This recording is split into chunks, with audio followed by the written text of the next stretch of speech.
Volume 3. A Grécia Antiga.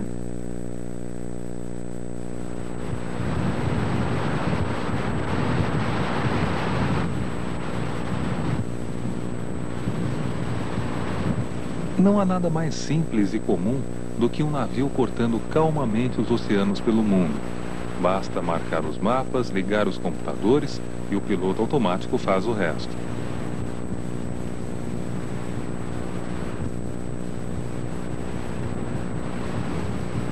Mas imagine um navio construído de madeira, apenas com velas e remos, sem motores e sem mapas.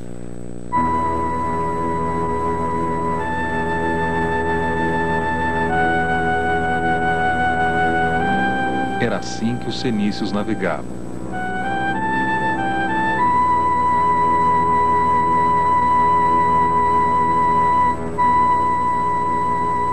A civilização fenícia, situada entre o mar Mediterrâneo e as montanhas onde hoje está o Líbano, era essencialmente navegante e comerciante.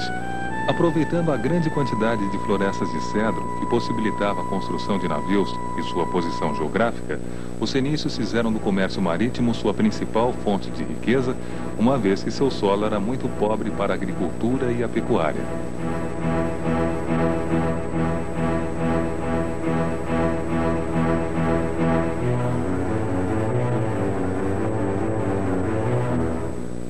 Situadas num território entrecortado por montanhas e vales, suas cidades tinham governos independentes que por muitas vezes entravam em conflito entre si. As principais cidades fenícias eram Biblos, que comercializava cedro com o Egito, recebendo em troca papiro, que é uma espécie de papel; Sidon, cidade próspera, que tinha comerciantes no rio Nilo e mantinha relações de comércio com os gregos; e a cidade de Tiro, que fundou uma colônia ao norte da África, Cartago, e outra colônia na Espanha, Cádiz.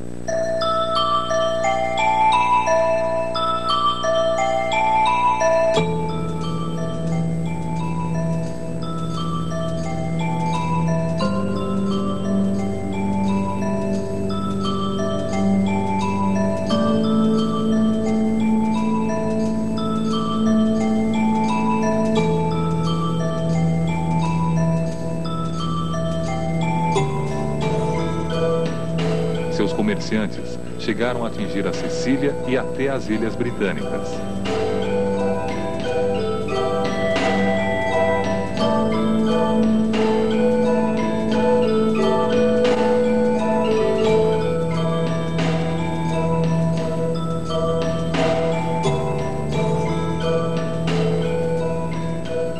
Para facilitar o registro no comércio, os fenícios inventaram um alfabeto contendo 22 sinais, que acabou servindo de base para os alfabetos grego e romano.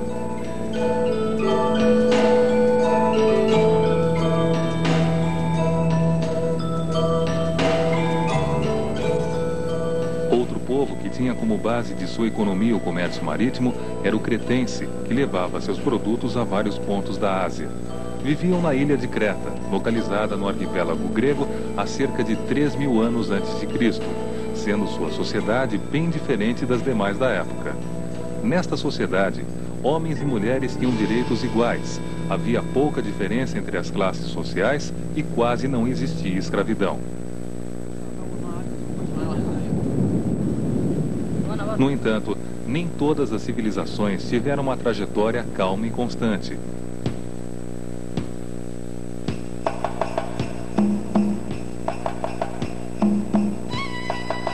A civilização hebraica levou séculos até conseguir fixar-se em seu próprio território e ainda hoje persistem divergências.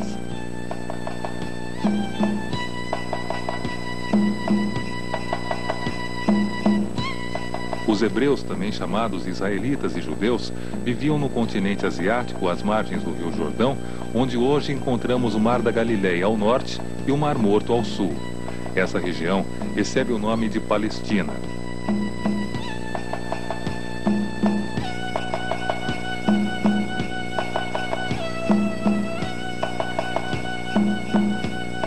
Por volta de 1.700 anos antes de Cristo, os hebreus migraram para o Egito fugindo da fome na Palestina. Nesse período, o Egito estava sob domínio dos Hicsos, e quando os egípcios os expulsaram, os hebreus acabaram escravizados.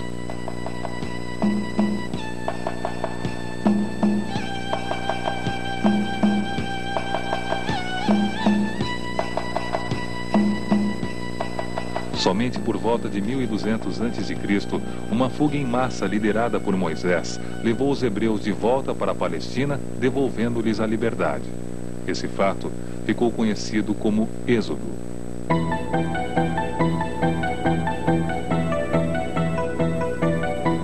Na viagem de volta, que durou cerca de 40 anos, Moisés morre e é sucedido por Josué, que consegue expulsar outros povos que já habitavam a Palestina.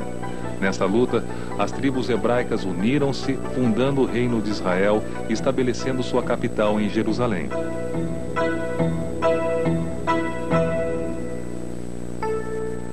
Com a monarquia instalada em 1052 a.C., Saul foi o primeiro rei, vindo em seguida Davi, e o último dos reis, Salomão.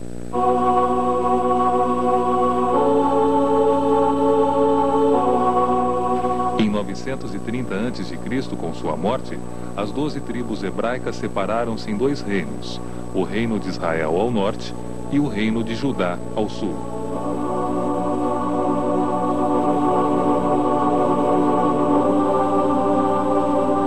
Em 722 a.C., o reino de Israel caiu em poder dos assírios, que expulsaram muitos hebreus para outras partes. Em 586 a.C., o reino de Judá foi conquistado pelos caldeus e milhares de hebreus foram mandados para a Babilônia como escravos.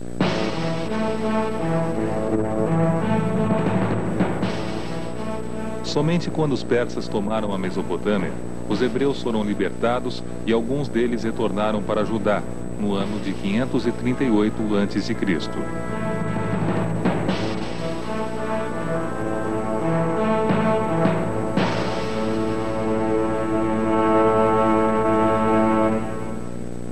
Em 333 a.C., Alexandre Magno conquista a Palestina.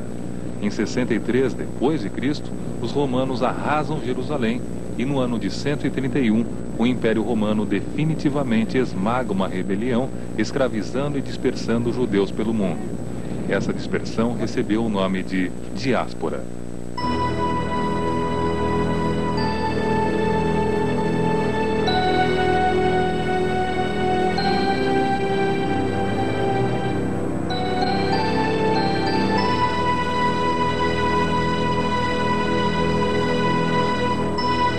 Somente nesse século, o povo judeu retornou à Palestina e foi fundado o atual Estado de Israel.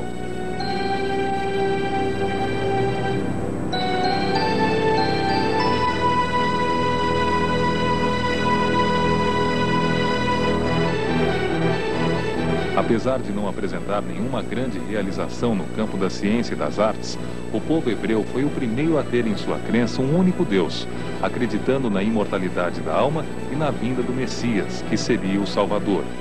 A Bíblia Sagrada foi o mais importante documento deixado pelos hebreus, sendo a base da fé cristã.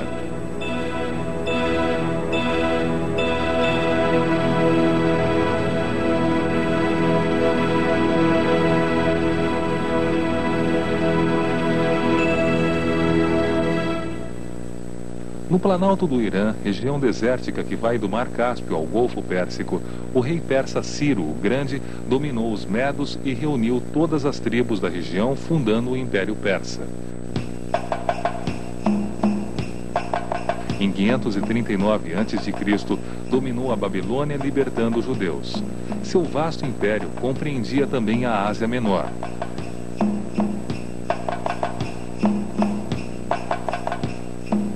Com a morte de Ciro, seu filho Cambises conquistou o Egito em 525 a.C. e, após sua morte, Dario I conquistou a Ásia e uma pequena parte da Europa. Apesar de ser um povo guerreiro, os persas respeitavam as leis, a língua e a religião dos povos conquistados. Os mesmos, porém, eram obrigados a pagar tributos ao Império Persa.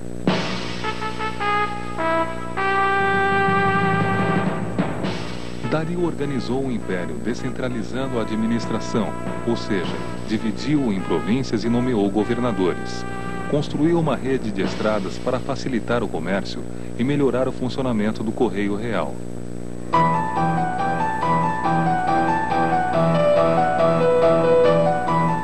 Dario não conseguiu conquistar a Grécia, assim como seu filho Xerxes.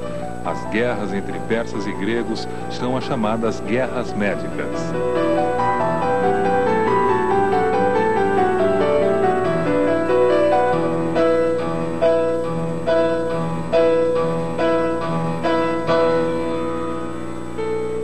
O Império Persa foi conquistado em 330 a.C. por Alexandre Magno, da Macedônia.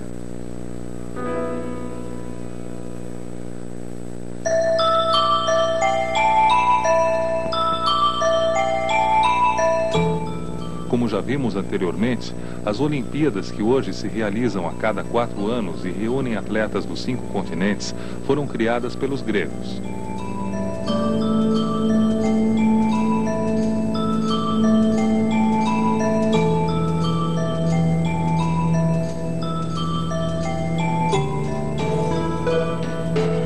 Há mais de 2000 anos atrás, eles começaram a realizar competições atléticas e espetáculos musicais para ganhar a simpatia e o apoio dos deuses. Os Jogos Olímpicos ou Olimpíadas recebiam esse nome porque eram realizados na cidade grega de Olímpia.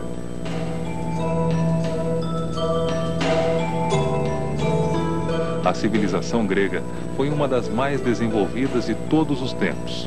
Localizada na Península Balcânica, a sudeste da Europa, a Grécia apresentava um relevo montanhoso com inúmeros vales e um litoral bastante recortado, o que favoreceu a criação de diversos portos.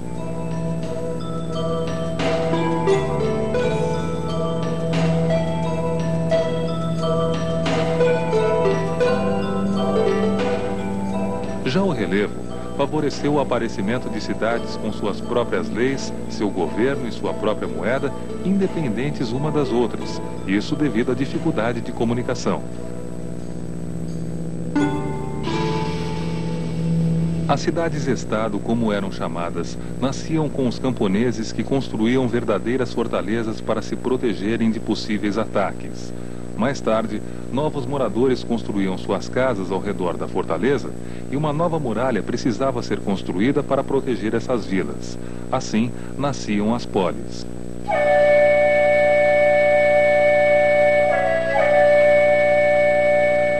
Como as cidades não tinham comunicação entre si, devido ao relevo montanhoso, cada uma experimentava uma forma de governo. A monarquia, a tirania, a oligarquia, a aristocracia e a democracia foram algumas formas de governo utilizadas pelas cidades-estado.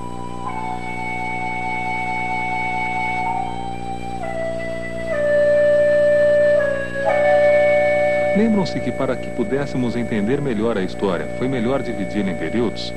Pois aqui faremos o mesmo para estudar os mais de 1500 anos de história grega. Dividiremos em período homérico, período arcaico, período clássico e período helenístico.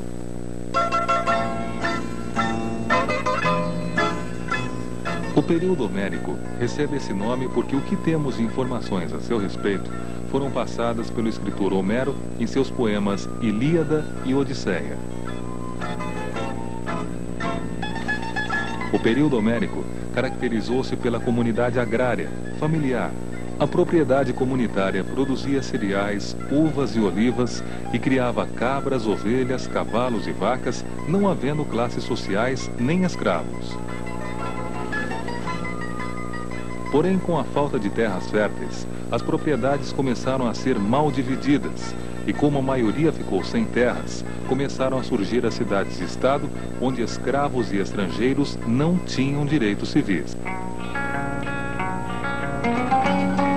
Entramos assim no período arcaico, com o desenvolvimento das cidades-estado e a formação de colônias gregas, principalmente na região do Mediterrâneo e do Mar Negro.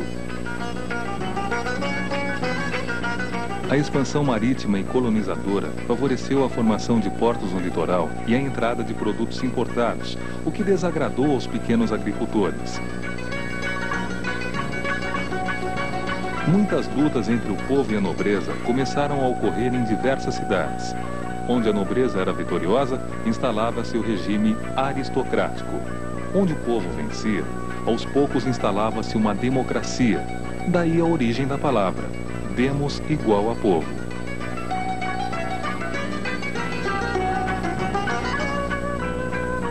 Péricles foi o mais importante governador do período clássico. Querendo transformar Atenas no centro mundial da cultura e da política, incentivou a democracia, onde cada cidadão ateniense tinha voz ativa na Assembleia, reunião dos cidadãos para decidir sobre questões da cidade. Enquanto Esparta, outra grande cidade grega, era aristocrática e conservadora, Atenas abria espaço para discussão entre os cidadãos de todos os níveis sociais e o governo. Essas duas cidades iriam travar uma guerra por mais de 20 anos, chamada Guerra do Peloponeso, que veremos mais adiante.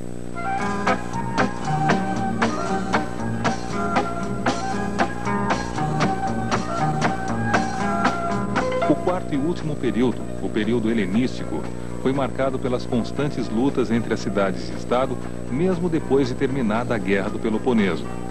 Estando enfraquecida, a Grécia é invadida por Filipe, rei da Macedônia, e totalmente tomada. O sucessor do rei Filipe, seu filho Alexandre, aumenta seus domínios apoderando-se da Pérsia, Egito, Babilônia e estendendo seus territórios até a Índia.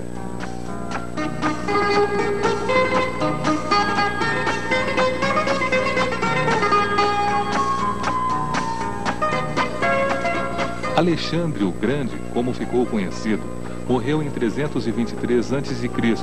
e seu império foi dividido entre seus generais, tornando-se assim enfraquecido e acabando por ser dominado pelos romanos.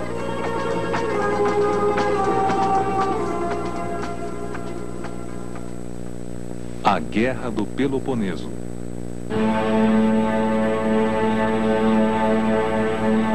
A rivalidade entre as cidades-estado gregas ficou marcada principalmente pela Guerra do Peloponeso. Atenas e Esparta, as duas maiores cidades gregas, entraram em guerra em 431 a.C.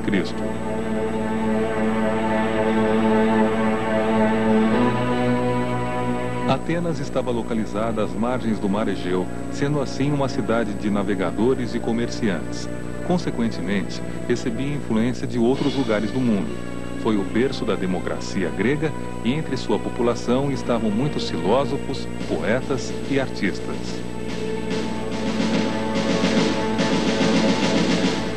Esparta estava localizada no interior do território e seu povo tinha formação guerreira. Viviam isolados em uma verdadeira fortaleza e seu regime de governo era bastante opressor.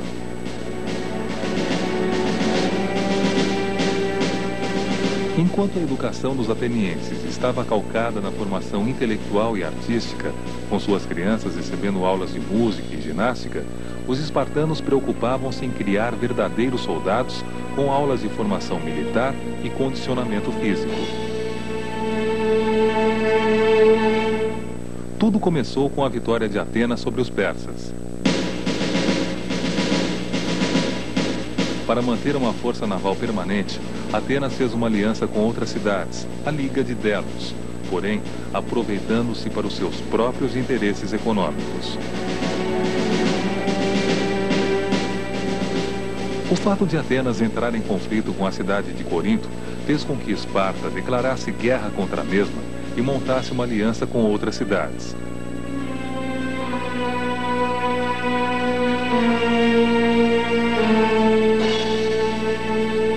A Guerra do Peloponeso foi a guerra entre uma aliança comandada por Atenas e outra comandada por Esparta, sendo esta última vitoriosa em 404 a.C. Esparta tornou-se assim a cidade-estado soberana na Grécia.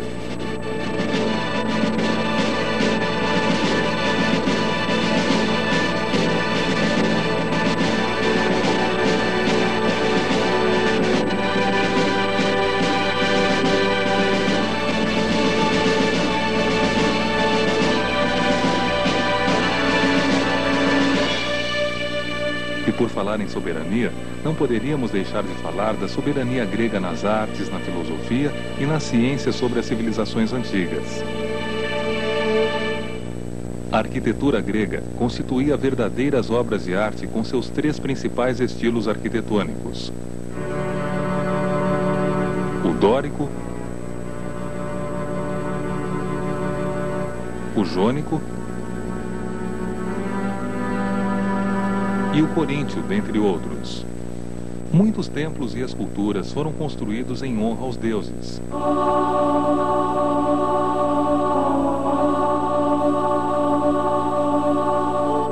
Os maiores filósofos de todos os tempos nasceram e viveram na Grécia Antiga. Aristóteles, Hipócrates, Heródoto, Demóstenes, Pitágoras, Sócrates e Platão, entre outros, fizeram descobertas na medicina, na matemática e pesquisas na história importantes até os dias de hoje.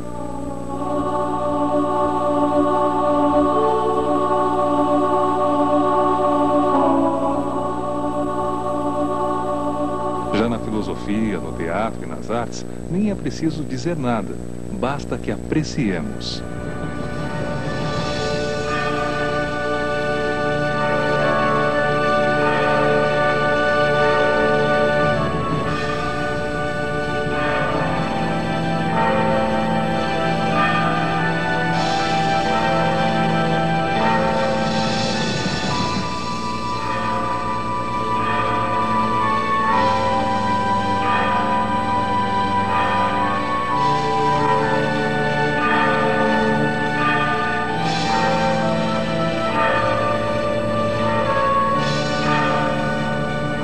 A cultura grega, notabilizada pela literatura, filosofia, escultura e arquitetura, iria influenciar profundamente uma das maiores civilizações nesse planeta, o Império Romano. E é o Império Romano que estudaremos no próximo volume.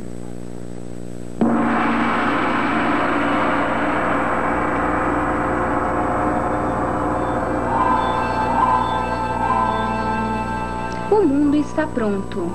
Entretanto, falta ainda um ser capaz de amar e odiar.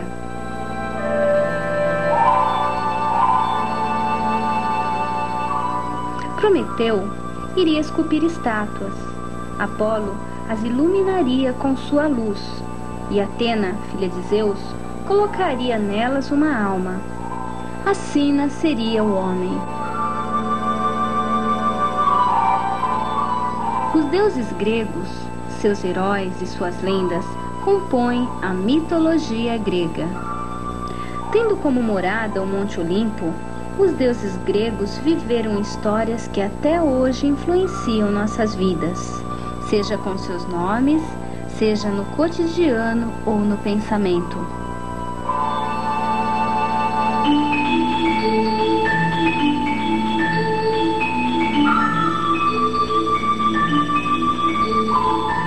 Quem nunca ouviu falar de Eros, o deus do amor, ou de Dionísio, deus do vinho, que os romanos chamariam de Baco e seria imortalizado na obra de Michelangelo?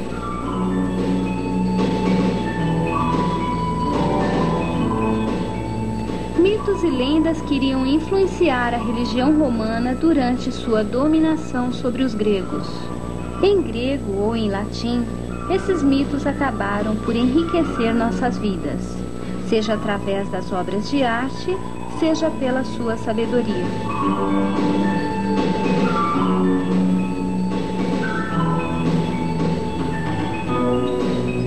Os gregos não foram grandes políticos, não criaram um grande estado, nem conquistaram grandes territórios. Porém, criaram a maneira mais fascinante de explicar o maior dos enigmas da humanidade. Qual seria a origem de todos os seres? A resposta está na mitologia grega.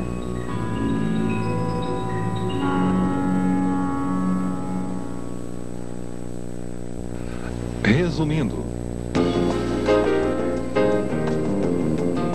a civilização fenícia era essencialmente navegante e comerciante.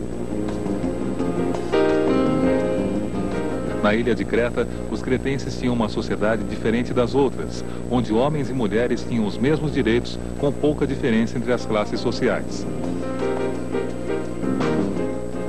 O povo hebreu, ou israelitas ou judeus, fugiram da fome na Palestina para o Egito, onde foram escravizados.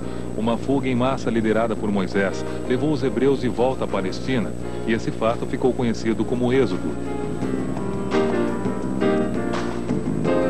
Em 131 a.C., o Império Romano arrasa Jerusalém e escraviza e dispersa o povo judeu pelo mundo. A essa dispersão chamamos diáspora. A Bíblia Sagrada foi o mais importante documento deixado pelos hebreus. As guerras entre persas e gregos são chamadas guerras médicas. Cidades-estado eram cidades gregas, cada uma com suas leis, sua própria moeda e seu próprio governo.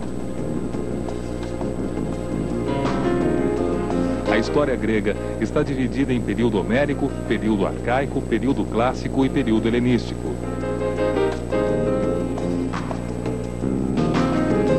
As duas mais importantes cidades gregas eram Esparta e Atenas.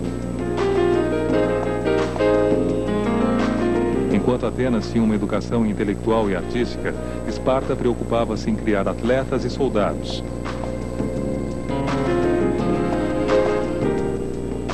A Guerra do Peloponeso foi a guerra travada entre Esparta e Atenas, com a vitória de Esparta que tornou-se a cidade soberana.